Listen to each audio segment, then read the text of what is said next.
You know, a lot of people ask me about the British government over here, headed, of course, by the current British Prime Minister, the Right Honourable Sir Keir Starmer. And I keep pointing out, you have to refer to him as that. And it's interesting, if you remember, chums, when he first spoke to people in the Rose Garden at number 10 Downing Street, and all the media were there, including myself, I might point out, oh, call me Keir.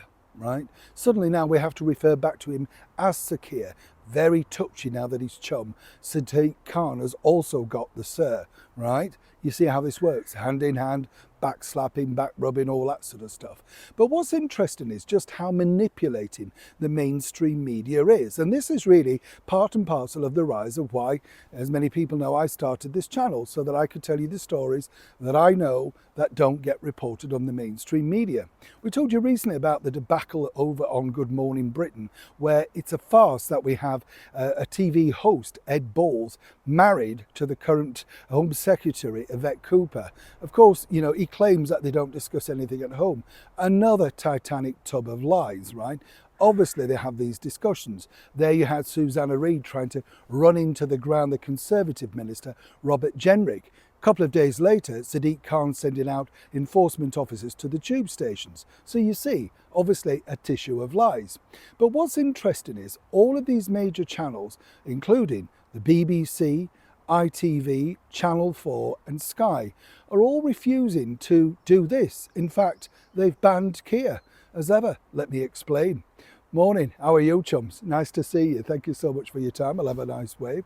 Keeping well? I'm all right, thank you. And it's an interesting thing, isn't it? By the way, can I just say, I know I always like to say this, but can I just say thank you for your comments regarding John Lewis and Waitrose and the wage rise. It's true, isn't it? You know, oh, they can waste stuff on all the Walker-Artery rubbish, but you, the hard worker, the person who's worked with them maybe 10, 15, 20 years, oh, no money for, you know, wage rises. But yes, we can put a few rainbow thousand flags up and paint the floor over in rainbow colours. Oh, it doesn't come out the same pot, though. That's what they all say. Money is money, profit is profit. They're lying to you. Simple as that. It's a little bit like this.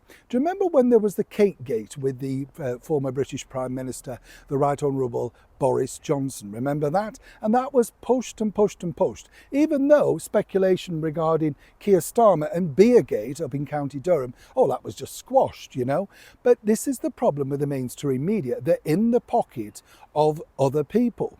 Now, what's interesting is ITV spent a whole episode plus making sure, in fact, they were thrilled that they won awards in crushing the government. This woman, yes, Martine Croxall, if you remember, publicly on the Impartiality channel, the BBC, said she was delighted at the demise of Boris Johnson, still kept her job. So they're still allowed to lie to you, you see? They should be fired out the door, end of. Now, though, coming up to a year in power, you would have thought that all of those main channels, Sky, Channel 4, BBC, ITV, would want to look with reflection upon exactly what our Keir's done for us in, of course, the first year.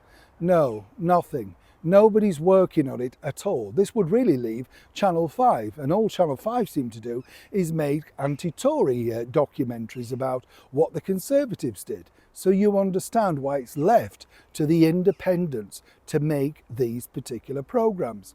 And the reason why is that, you see, the bottom line, this particular government say, well, if you go down that route, we won't allow you access. Well, what are they allowing access to? If the media were clever, this government and, of course, the media in itself, the landscape, are literally dying. Nobody's watching it anymore. So they're actually just adding to their own demise by not covering the stories. Why is nobody held, for instance, the business secretary, Jonathan Reynolds, to accounts? The lying Rachel Reeves about a CV? Nothing. This would be a perfect opportunity, coming up to a year down the line, to broadcast something similar.